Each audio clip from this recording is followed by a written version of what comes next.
يلي تحب تعمل السبور شارك في المولودية. الكلوب هو المشهور في شمال افريقيا.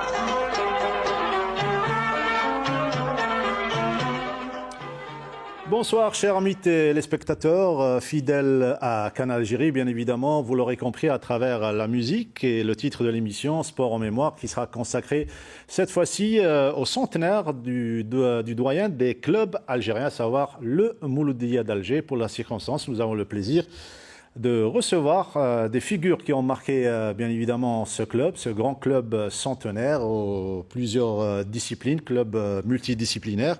À commencer par un président qui a fait le bonheur de ce club lors des années 70-80, à savoir Ami Abdelkader Adrif, qui nous fait le plaisir et c'est un honneur de l'avoir parmi nous sur le plateau de Sport en mémoire. Ami Abdelkader, bonsoir. Merci. Et bienvenue. Merci de l'invitation.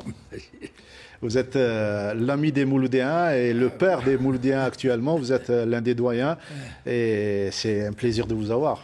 On est très heureux. Merci, d'autant plus que j'avais pris la décision de vivre en reclus, vu mon âge, vu également la fatigue, dû au manque de nerfs. Je suis là. Mais pour vous, pour les amis et pour Canal Algérie, déjà, c'est une invitation qui ne peut pas se refuser. Eh bien, merci pour ce témoignage et surtout... Je le fais de tout mon cœur. Eh bien, c'est un plaisir de vous avoir parmi nous. Le plaisir également de recevoir Yassine Ould Moussa, un enfant du Mouloudia, un ancien dirigeant du club, multiples facettes lui également, puisqu'il est toujours journaliste, économiste également de son État. Yassine, bonsoir et bienvenue.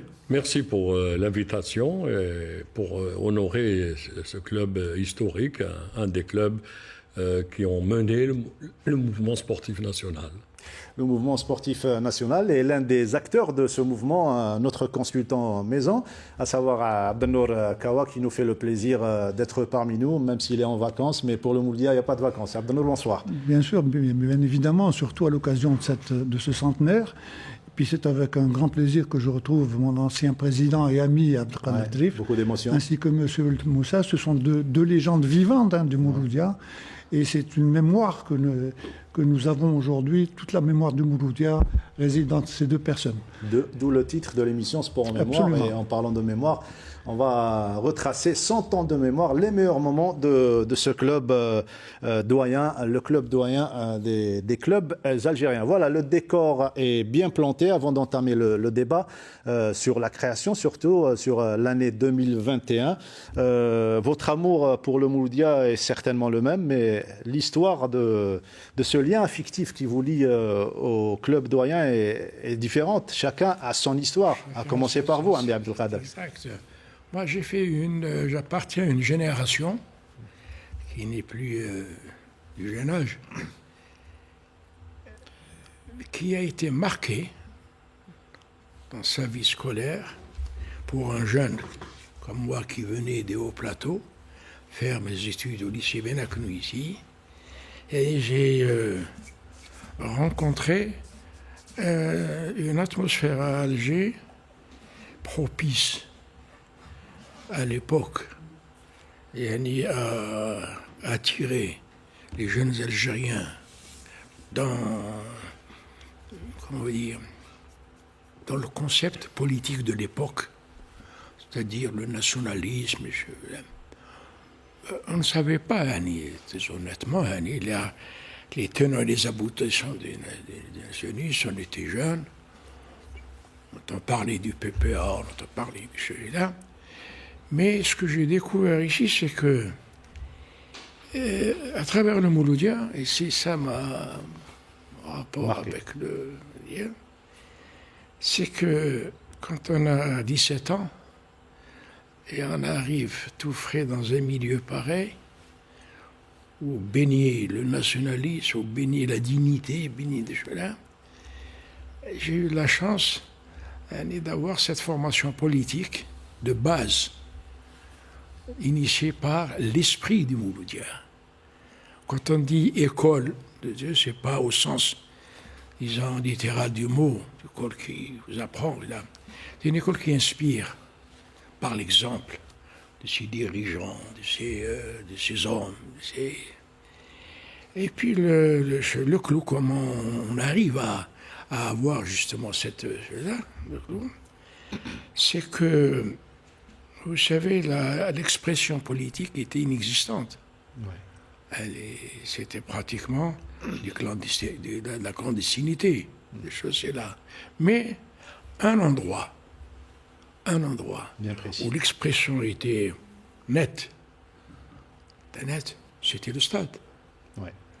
Alors, le choc de l'époque, Mouloudi Agalia, c'était un choc qui dépasse de loin la rencontre sportive. C'était le choc les Arabes contre le reste. C'était ça, là, un petit peu là. Ouais. Alors, une bataille d'hommes. On était jeunes, on voyait Anissi Abdellaoui, Moussi Kabatou, Abtouche. Cette chose-là. Cette sortie, par exemple, de Abtouche, que tu es un homme, un grand gardien de cela, sortir avec sa main. Là, il n'arrêtait pas les balles. Les images restent finalement. Avec une main, des choses, c'est là. C'était un spectacle qui valait la peine pour la beauté de ce qu'il donnait, mais c'est surtout pour ce qu'il inspirait. Ouais. L'inspiration de choses, c'est là. Comment. Qu'est-ce qui se passe dans le châssis? Là, on est là, on oublie que c'est une rencontre sportive et on verse dans autre chose. C'est resté assez mystérieux. Voilà. Et au fil des temps, on assure que le musée d'Alger était beaucoup plus dans le concept. Ouais. Un concept d'une haute philosophie politique. D'ailleurs, la création du musée d'Alger, bien entendu, la date du 10 août 1921 reste gravée dans la mémoire de le premier président, M. Abdelrahman Aouf, cela. Mais Raoud a été un exécutant, c'était un jeune à l'époque, celui qui a été derrière cette inspiration-là, celui qui a guidé l'esprit de Cher. C'est un des petits-fils de Namir Abdelkader. On va revenir juste après le sujet. Là, ce qui m'intéresse, c'est surtout... Vous me rappellerez, c'est l'Amir Khald. Très bien, on va revenir après le sujet.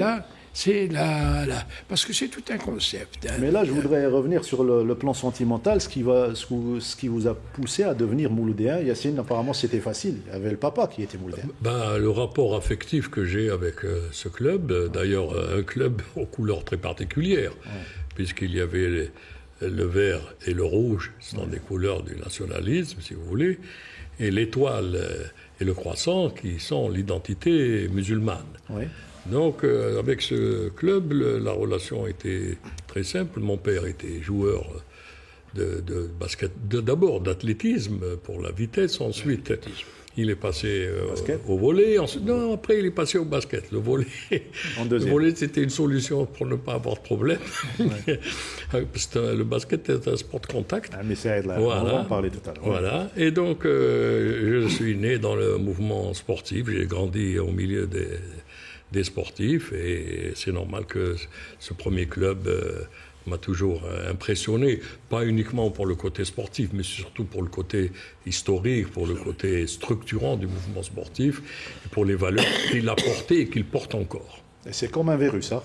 Dès qu'on l'attrape, il se renforce avec l'âge. Il se renforce avec l'âge. Voilà. Moi, j'ai été trempé dans ce milieu en 1966.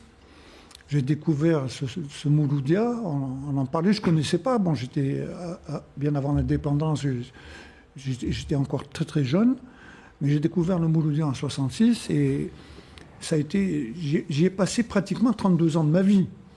Donc je pense que c'est énorme en tant qu'athlète, en tant qu'entraîneur, directeur technique. Mais il y a une chose qui est restée gravée dans ma mémoire, c'est qu'à l'époque, dans les années 66-67, on était juniors. Il y avait Amé Braham, Derish, les 3D qui étaient indissociables. Derish, Jazouli et Jaoud. quand on ne pouvait pas s'entraîner au stade de Boulorine, quand il faisait très mauvais, donc on restait dans les vestiaires et il nous racontait un peu l'histoire du Mouloudia. Donc il n'était pas question pour un joueur du Mouloudia, qu'il soit junior, cadet ou senior, qu'il ne puisse pas connaître l'histoire de son club. Donc à travers ça, donc, on a appris comment a été créé le Mouloudia. Bon, Abdelkader maintenant a donné des détails, malheureusement, qui sont très importants, mais qui sont méconnus aujourd'hui. Donc revenir un peu à ça, et je me rappelle de ce qu'il nous disait. Il disait, vous n'allez pas tous jouer, à l'époque on disait l'équipe première, hein. Donc vous n'allez pas tous réussir à jouer en équipe première, mais quand vous quitterez le Mouloudia, vous les quitterez en tant qu'hommes. Donc c'était pour dire qu'il y avait une formation d'hommes à travers tout ça. C'est le slogan du Mouloudia qui est toujours d'actualité. Absolument. Voilà, ça c'est votre histoire, bien évidemment, mais il y a quelqu'un qui a une histoire bien liée, surtout à la création de ce club, c'est Baba Hamoud. Vous venez d'en parler à Ami Abdelkader. C'est donc Abdelrahman Aouf, celui qui est derrière la création, bien qu'il y ait l'histoire bien détaillée qu'on va découvrir tout à l'heure avec Ami Abdelkader. Notre collègue Halim Aouchi va nous retracer l'aspect création et on se retrouve juste après. Nous sommes dans les années 20 du siècle passé. Une période faste pour tous les Européens qui vivaient en Algérie, des citoyens à part entière et pour qui tout était permis. Une Algérie prospère pour tous, sauf pour les Algériens qui, eux, étaient curieusement privés de tout, même du moindre loisir, comme le foot, pourtant sport populaire par excellence. C'est ainsi qu'un jour, alors qu'un groupe de gamins jouait dans la rue avec un ballon au chiffon, Abdelrahman Aouf, dit Baba Hamoud, entend un militaire français dire à son ami sur un ton moqueur « Voici le Parc des Princes des Arabes ». Touché par ces propos insultants, Baba Hamoud décide alors de créer le premier club musulman de football en Algérie, une énième tentative, après plusieurs échecs de création d'associations sportives, souvent faute de moyens. Lorsqu'une association disparaissait, il fallait en créer une autre. Et c'est ainsi qu'on a pensé à créer le Mouloudia. Le Mouloudia a vu le jour le 7 août 1921. À sa création, il y avait moi, le secrétaire de l'association Khouja, Saadoun Allel, Msoudan Mustafa, Khaznadji était lui, notre trésorier, Bey Abdelrahman et Belghars Mohamed.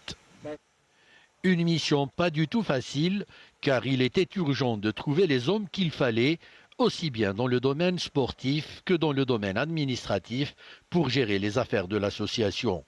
Mais le plus difficile était de trouver le financement nécessaire pour éviter que cette association connaisse le même sort que ses précédentes, la disparition.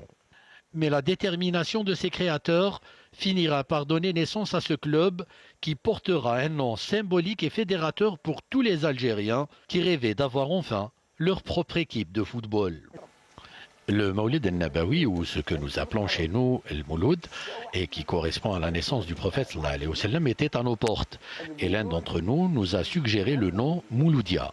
Nous avons été séduits par l'idée, nous nous sommes dit Mabrouk et nous nous sommes félicités du nom trouvé, à savoir le Mouloudia.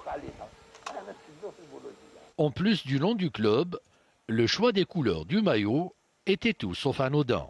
Pour nous, le vert était le symbole de l'espoir et le rouge représentait le sang de nos victimes. Et tout le monde était heureux et fier des couleurs de notre maillot. Parfois, on mettait des chaussettes ou plutôt des bas blancs, ce qui complétait toute la symbolique qui était derrière notre démarche. C'est ainsi, et après toutes les démarches administratives, le Mouloudia allait enfin se consacrer à sa première mission, jouer au foot et offrir une vitrine à ce peuple opprimé jusque-là, même dans le domaine des sports. Le Mouloudia a disputé son premier match en 1921, c'était contre l'élan de Beblouet. Nous avions joué cette rencontre sans la tenue officielle de l'équipe que nous n'avions pas pu acquérir alors.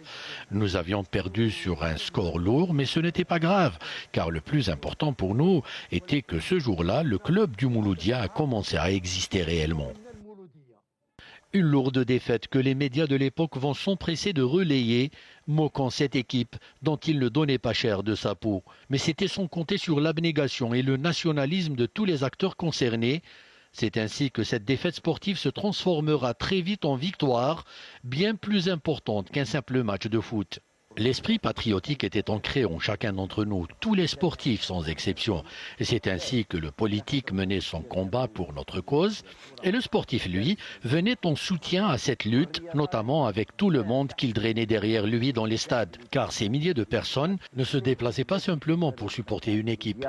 C'est ainsi que le club fera du ballon son arme, en multipliant les exploits sur les terrains, mais surtout en mobilisant tout un peuple derrière les symboles de son identité nationale.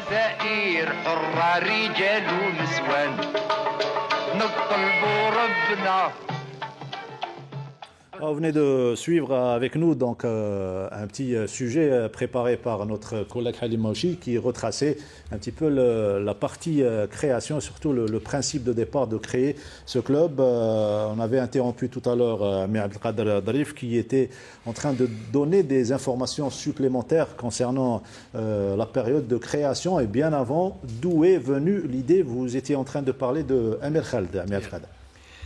C'est-à-dire le concept de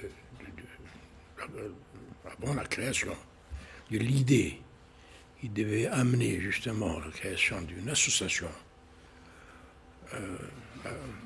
bien sûr à caractère sportif apparemment, parce que le code de l'indigénat était très sévère, mais en réalité c'est l'arrière-pensée, c'était une arrière-pensée politique. L'Amir Khaled, de le dire, c'est là. Derrière l'idée, en venant passer ses congés en Algérie auprès de sa famille, qui réside toujours ici d'ailleurs, à ces moments perdus, fréquenter le cercle du progrès, né des Taraqi. Des Taraqi où tu mettais au lama la plupart des choses, donner des conférences, donner des choses. Et puis c'était le seul moment où cette jeunesse avide de savoir, dans Aouf, justement, dit, vous ne pouvez pas laisser indifférent quelqu'un comme un esprit comme Amir Khaled qui s'est dit, c'est pas possible dans ce chose-là, parce que 1921, les années 20-21, ni parti politique, ni association, là, même le scoutisme n'était pas né encore, là. Alors, l'idée lui est venue de réunir cette jeunesse, d'abord par sondage, ensuite il en a choisi moins d'une dizaine, 6 ou 7 choses, et le plus dégourdi a été choisi, Abdelrahman Aouf, et il dit, comment se fait-il que vous n'ayez pas l'idée de vous regrouper au sein d'une association de choses là. On m'a dit, il y a la halle de choses, il n'y a pas de choses là.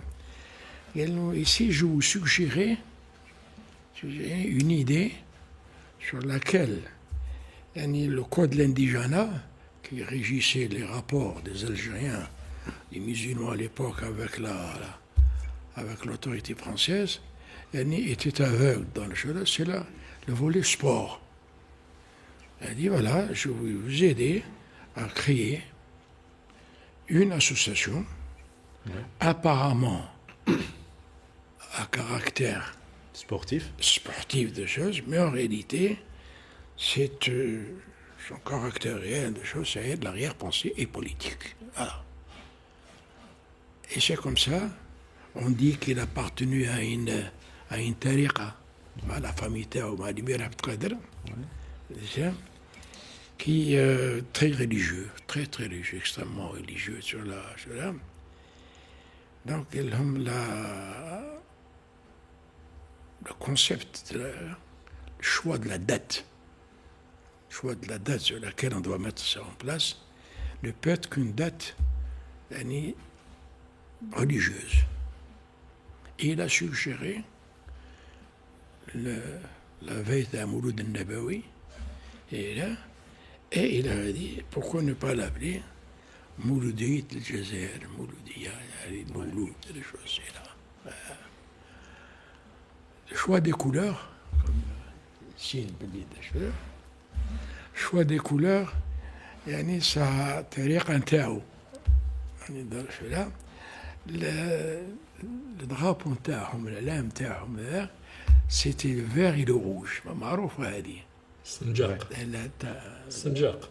Drapeau. Sinjar, c'était un Sinjar. C'était là. Alors qu'il a suggéré, sans imposer, il y a une question pour ce Mouloud al-Nabawi ou le symbole. Le vert et rouge, c'est un symbole religieux aussi. Dans le choix là. Et là, c'est parti comme ça. Là. En tout cas, c'est des informations supplémentaires que vous venez de nous donner. Et certainement, Yassine a d'autres choses à rajouter. Vous avez bien cherché l'histoire du Mouloudia d'Alger. Moi, j'ai surtout fouillé la mémoire d'un maître Qadr. Ouais. Donc, je vais essayer de compléter ce qu'il a dit. Ouais. C'est par lui que j'ai appris que 1921, c'est 3 années après 1918. Ouais. Un petit calcul arithmétique facilite la chose, n'est-ce pas? 1918, c'est la chute de l'Empire, l'Allemagne, l'Empire ottoman. Et les Algériens avaient participé à la libération de l'Europe. Ouais. En contrepartie, il n'a eu que misère, exclusion, apartheid. Les Algériens, pas de logement, pas d'avenir, pas de travail. Le code de l'indigénat, etc. Donc la visibilité de l'identité algérienne était voisine de zéro. Les Algériens n'avaient aucun droit, si ce n'est que celui de travailler. Donc en 1918, le nombre d'Algériens était toujours supérieur à celui des colonisateurs, mais les colonisateurs disposaient d'un immense territoire, de la totalité de ses ressources. Donc une façon de donner une visibilité, l'émir Khaled a utilisé le sport comme vecteur de visibilité de l'identité algérienne, dans sa dimension politique et dans sa dimension spirituelle. Et donc, à partir en 1921, il a eu cette idée. Il faut rappeler que le premier président du Mouloudia avait un âge très, très avancé. Il avait 18 ans. Je vous laisse réfléchir sur la maturité, de la jeunesse de 18 ans. Et ils ont déposé le statut, ils ont créé le club. Il y a un casier propre. Et oui, et à partir de ce moment, il y a eu tout un mouvement que le mouvement politique national a accompagné pour la création du mouvement national sportif. Et c'est à partir de là, je rappelle, je radote des fois, je raconte la même histoire, mais je pense que la mémoire est nécessaire, surtout pour les nouvelles générations. Et je rappelle qu'en 1921, c'est le Mouloudia, mais c'est en 1926 qu'est née l'étoile nord-africaine. Oui. L'étoile nord-africaine avec, si je ne me trompe pas, à sa tête... Messali el-Hajj. Voilà. Et c'est en 1926 qu'a eu lieu, pour la première fois dans la capitale française, un appel à la prière, Adan, Salat, par un ténor à l'époque qu'on appelait le Carousseau d'Afrique du Nord, qui s'appelait Mahidine Bashtarzi en 1926. Et à partir de ce moment-là, je rappelle à tous nos jeunes téléspectateurs, parce que les personnes aussi jeunes qu'Ahmed Khadrizan n'ont pas besoin de cette information, mais ceux qui sont plus vieux que lui ont besoin. C'est-à-dire que, à partir de ce moment-là, les clubs algériens ont fait florès. Alors, toujours avec le même logiciel. Alors, c'est soit USM Hadjout, USM Blida, USM Moran, USM Annaba, USM Moran, etc., etc. Soit Mouloudia Olympique de Béjaïa, Mouloudia de Saïda, Mouloudia d'Oran, Mouloudia de Constantine. Et à chaque... Ou bien, après, on a évolué vers JSM, Jeunesse Sportive Musulmane de Bourg-Jemnaïl, etc., etc. Et donc, il y a eu tout un maillage du territoire national pour permettre à la jeunesse algérienne, de s'émanciper, d'avoir sa propre indépendance, et en même temps de montrer les qualités, l'identité. Et il semblerait, je parle sous son contrôle parce qu'il est beaucoup plus jeune que moi, Ahmed Khadr, donc les autorités coloniales imposaient au club musulman 2 Européens. Ouais. Alors les dirigeants algériens mettaient 2 Européens, certes, mais de leur choix. Ouais, voilà. Et donc c'est très important de savoir que cette notion de club, qui est aussi, Abdelnour a dit, ça ne forme pas que des sportifs, ça forme des hommes. Le sport, c'est une activité éducative. avant d'être une activité pour la représentation internationale. C'est le premier but recherché. Ouais. Oui, c'est le premier but. Vous ne formez pas des champions, mais vous formez des hommes. Voilà ce que je voulais dire. C'est une école. Oui, Maître. Une école. C'est une école de vie et surtout ça forme la jeunesse, Abdelnour. C'est bien d'apprendre de nos aînés. Bien sûr, bien sûr. Moi, j'ai eu la chance de pouvoir d'abord côtoyer tous les anciens dirigeants. À l'époque, même Baba Hamou, Raouf était encore vivant. Il nous rend des visites de temps en temps. Les incontournables, comme j'ai dit tout à l'heure, Djazouli, Darij et Djaoud. Et puis ensuite, il y a eu beaucoup d'autres dirigeants qui ont œuvré. Bon, il y a des noms qui sont restés gravés un peu dans les mémoires, mais il y a des dirigeants qui ont travaillé dans l'ombre et qui ont rendu d'énormes services au Mouloudia, surtout au niveau des jeunes. On ne peut pas tous les citer parce que la liste est très longue. Mais ce que je voulais dire, c'est qu'au Mouloudia, aujourd'hui, cette émission, on parle de mémoire. Les jeunes d'aujourd'hui, on ne peut pas aller de l'avant sans connaître notre histoire. Le Mouloudia est quand même un monument. Quand on parle du football, mais il ne faut pas oublier que c'est un club multidisciplinaire. Absolument. Et qui a pratiquement plané au niveau africain dans pas mal de disciplines. C'est vrai que nous, Mouloudia, en 1976, on a remporté cette Coupe d'Afrique, mais depuis, si on revoit un peu l'histoire de 1976 à aujourd'hui, c'est la traversée du désert. Et en parlant de multidiscipline, le handball est le club, la discipline la plus titrée. Le volleyball, le judo, l'athlétisme, la boxe, on a eu des champions. Le cyclisme, on a eu beaucoup de champions, même au niveau de la natation. Donc aujourd'hui, il est temps que le Mouloudia puisse se restructurer. Je profite de cette émission pour dire qu'il est temps qu'aujourd'hui le Mouloudia... Dans la deuxième partie, on va parler de futur et surtout d'Omnisport. Allez-y, juste votre pensée. Oui. Non, continuez sur ça, que le Mouloudia retrouve sa grandeur, non seulement, mais sa qualité de formateur, d'homme. C'est ça. On va y revenir. Voilà, tout simplement, vous êtes en train de mettre sur le plateau la dimension du club centenaire, 101 ans plus exactement. Et c'est le sujet d'ailleurs de notre amie Sofia Chouban, la dimension du club centenaire. En 1921, est né un club de football dans un contexte colonial où le sport pour les Algériens était encore à ses premiers balbutiements. Le Mouloudia d'Alger est né durant la période coloniale. Et on va dire que c'est un double symbole qu'a incarné le Mouloudia d'Alger. D'abord, sur le plan historique, sur le plan, on va dire, nationaliste, puisque le Mouloudia d'Alger, ne l'oublions pas, a pris naissance avec les couleurs vert et rouge, qui sont les couleurs de notre drapeau national. Et dans le sigle du Mouloudia d'Alger, il y avait également l'étoile et le croissant, Njma ou Halal. Il y a beaucoup de débats autour de la naissance des clubs et de leur histoire. Mais disons administrativement parlant, le Mouloudia reste le doyen des clubs algériens, puisqu'il est né avec ses papiers en 1921, plus exactement le 31 juillet. Ensuite, ça a coïncidé avec la célébration du Mawlid Nabi Sharif le 7 août, d'où cette date qui est restée longtemps retenue par les historiens, par les supporters, par tous les Mouloudiens. Et la transcription administrative a été faite en octobre 1921.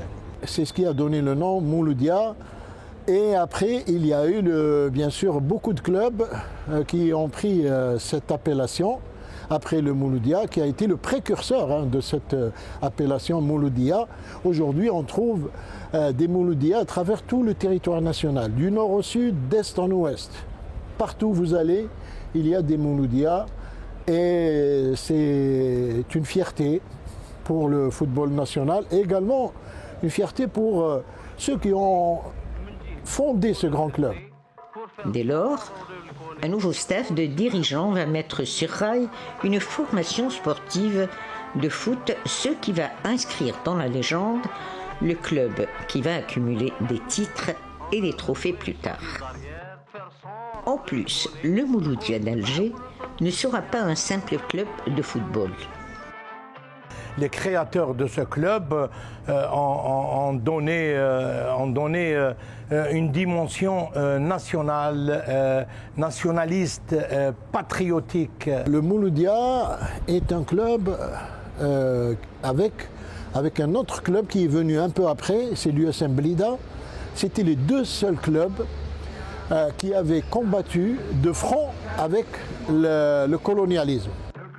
Le Mouloudia d'Alger aura à son actif des militants de la cause nationale, des artistes, des mélomanes, des personnalités culturelles et politiques, des mécènes qui ont contribué grandement à l'émergence du MCA. Le doyen des clubs de football, c'est bien le Mouloudia. Et puis, le Mouloudia a été très attaché de ma passion, qui est celle de la musique. Le Mouloudia a utilisé beaucoup d'artistes qui ont aimé le Mouloudia et qui ont, même, je pense à Al-Hajj Mrizer, qui était président de la section natation, et qu'on voulait à un moment donné l'investir de la présidence du club Le Mouloudia, qui était le symbole de la culture nationale, le symbole, le drapeau de l'emblème de l'histoire de notre pays. Le Mouloudia, ça représentait beaucoup pour le pays. Mais aujourd'hui, qui ne se souvient pas de Batrouni, de Bachta, de Bachi, de Deraoui, de Kawa, de Zener et de Benchir et bien d'autres encore, qui ont marqué par leur victoire sur le terrain de belles empreintes, des victoires très riches en titres et en trophées au palmarès du club. Et bien évidemment, Sofia Chouban, personne n'oubliera ces noms et personne n'oubliera le chef d'orchestre de cette équipe qui a gagné donc la Coupe d'Afrique en 76 et le triplé historique Coupe Championnat et Coupe d'Afrique, qui est avec nous sur le plateau. C'est une chance de l'avoir parmi nous, Abdelkader Drif. On vient de suivre ce sujet, la dimension du Mouloudia, on vient d'en parler pendant une vingtaine de minutes. Le Mouloudia, c'est également une culture. C'est une culture, c'est une école. Vous savez, de ma génération, moi, je ne suis qu'un des rares un dirigeant qui a fait son époque et son temps, mais le mérite revient à ceux qui, dans l'époque difficile, où le colonialisme était au plus fort de ça, dans les années 20, surtout après la défaite, on me dit une civilisation qui venait de s'effondrer, créer un concept spirituel, politique, sportif, qui est devenu un symbole pour tous les Algériens. Je suis là. Il fallait avoir les pieds bien sur terre. Ouais. Donc, les générations de dirigeants qui ont suivi n'ont fait que prendre le flambeau, assumer leurs responsabilités, et non pas le garder, mais le passer à la génération suivante. C'était ça la grande tradition. Je ne vais pas faire de comparaison parce que là n'est pas le but de l'émission. Oui, on parle du centenaire. Mais, comment vous dire, là, il faut se pencher sur cet esprit. Vous savez, Lyon, 101 ans, Tarn. On a la chance de le vivre. C'est 100 ans. 100 ans, c'est un centenaire, c'est des choses. C'est toute une histoire. Bien sûr, ça va au-delà des festivités, c'est là. Mais c'est surtout la mémoire. La mémoire dans le jeu là. Je me souviens de Ismaël Kabatullah Rahman, où je lui ai posé une question. On lui dit, Ismaël, étant le doyen aujourd'hui du club, est-ce que tu peux m'expliquer quel est ce côté mystérieux de la... Cette magie. Côté mystérieux, oui. De cette jeunesse que je rencontre, 10 ans, 15 ans, et qui aussi de mémoire, tous les anciens dirigeants du club de Chogila, il y a une seule explication, la mienne, parce que je suis un fils d'Alger. Il est un fils de la Casbah. Et quand un bébé est né à la Casbah, il ne fait pas heureux. Il dit Mouloudia. Celui qui deviendra plus tard un vrai Mouloudia. Donc il y a un côté mystique quand même des choses là. Parce que, regardez la dimension de terre. De son territoire peuple, national et à travers le monde. Il n'y a pas d'école. On dit Mouloudia, c'est pas du tout. Ça s'apprend de père en fils. C'est des héritages. Ça fait partie des us et coutumes. Là. Et c'est un mode. Ça reste toujours. Et c'est resté que la femme est l'exemple. C'est un mode d'expression, le mode d'expression de la jeunesse à l'époque, à partir de la création, pour embêter l'occupant, Yassine. Oui. On écrivait sur les murs Mouloudia d'Alger. Oui, parce que c'est un curseur discriminant, c'est un élément identitaire. Et donc le sport servait à l'identité, présenter l'identité algérienne. Puis à partir de 1954, cette identité a pris les formes d'un autre combat, qui n'était plus politique, mais carrément une lutte de libération. J'en veux pour preuve, peut-être pour mémoire, il y a un grand homme d'État qui disait « Un peuple sans mémoire est un peuple sans avenir ». Donc, il faut rappeler que le mouvement sportif algérien, mouvement national, et notamment le Mouloudia, a généré, a donné, a formé et a offert son sang. Combien de martyrs viennent des clubs algériens? Ça, on l'oublie. Le nombre de martyrs donnés par des clubs, de nombreux clubs algériens, je ne veux pas citer tous les clubs, qui ont donné leur jeunesse, qui ont été assassinés, torturés, etc., etc. Mais peut-être qu'il y a un travail de mémoire à faire là-dessus pour montrer la relation On doit se rattraper. Non, entre le sport et le fait que le sport, c'est d'abord une école de la dignité, une école de la solidarité, une école de l'authenticité. Ami Abdelkader disait, en posant la question à Ami Ismaïl, comment se fait-il par quelle magie? Par quelle magie? La magie, elle est simple. Tout ce qui est authentique est éternel. Et tout ce qui est factice, tout ce qui est cosmétique, tout ce qui est ce qu'on appelle bedderja, tout ce qui est hef, mais donc tout ce qui est passager, éphémère, évanescent, vaporeux, pas très clair, ça disparaît. C'est ce qu'on appelle les clubs des jours. Le sport est soumis à cette règle. Et donc, dans nos... Vous savez, les jeunes, les citoyens savent tout de suite où est l'essentiel, où est le vrai, où est le profond, l'authentique. Donc, il y a cette tradition, et il a dit, les dirigeants, je suis qu'un dirigeant. Lui, il est venu à 17 ans ici, à Alger. Et le Mouloudia, pour lui, a été une famille. Comme il a été une famille pour... Vous savez le nombre de joueurs algériens venant des autres villes qui ont joué au Mouloudia?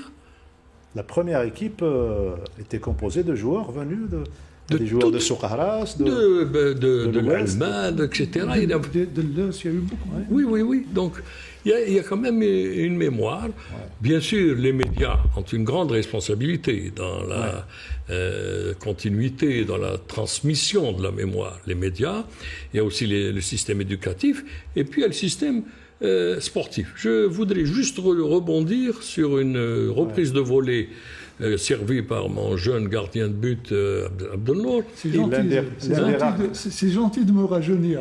Oui, mais tu sais, l'âge, c'est l'âge qu'on a dans le cerveau, c'est pas celui que tu as dans les artères. C'est l'un des rares gardiens qui marquait des buts. Oui, il a gagné une finale. Il a battu ses voisins. Ils en ont voulu. Énormément. Bien sûr. Alors, je voudrais rebondir. Qu'est-ce qu'il a dit? Il a dit, quand il pleuvait, on rentrait dans les vestiaires et on écoutait l'histoire du club. Pourquoi?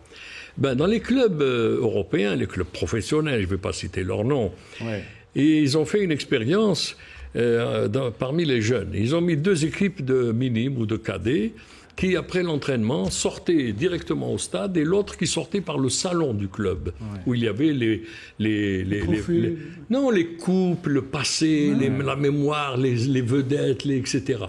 Eh bien, l'équipe, les petits qui étaient imbibés, imprégnés par l'histoire du club, avaient des performances parce qu'ils avaient des références. Voilà, c'est tout ce que je voulais dire. L'âme du club était en eux. Oui, parce que ça se transmet, ça aussi. Ça se transmet. D'ailleurs, un entraîneur, avant d'être entraîneur, selon la définition, c'est un éducateur. Voilà, donc il faudrait revenir à ces fondamentaux. Et l'amour du club, on va la retrouver également chez les supporters.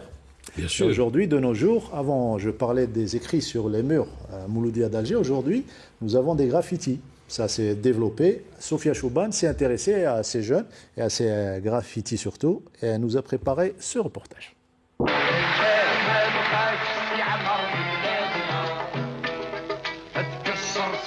C'est tout un pan de l'histoire du football algérien qui laisse parler les murs dans les quartiers effervescents de Bab el Oued, où le club Mouloudia d'Alger annonce d'ores et déjà son centenaire. Les espaces populaires sont investis par les jeunes, surtout les jeunes qui ont envie de s'exprimer.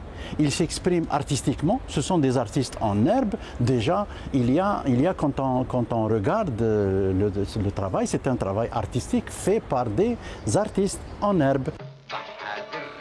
Par ce moyen de communication qu'offre le graffiti, les artistes en herbe que l'on ne voit pas visent à démocratiser l'expression des cultures urbaines et alternatives.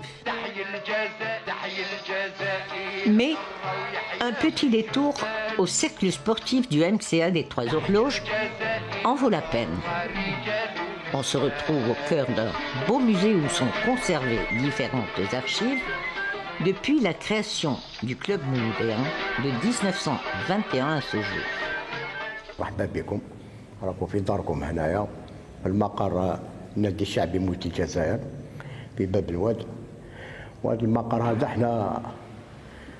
حنا والجماعه تاعنا كاع تاع موت الهاوي باش درنا هذا المقر هذا ولمينا التاريخ تاع موت الجزائر بالعقل وقسمنا التاريخ تاعنا من 21 حتى ل 56 و260 حتى ل 70 ومن 70 حتى ل 80. En sillonnant les rues piétonnes de Bab el Oued à Saint-Eugène jusqu'à Zrera, tout un chacun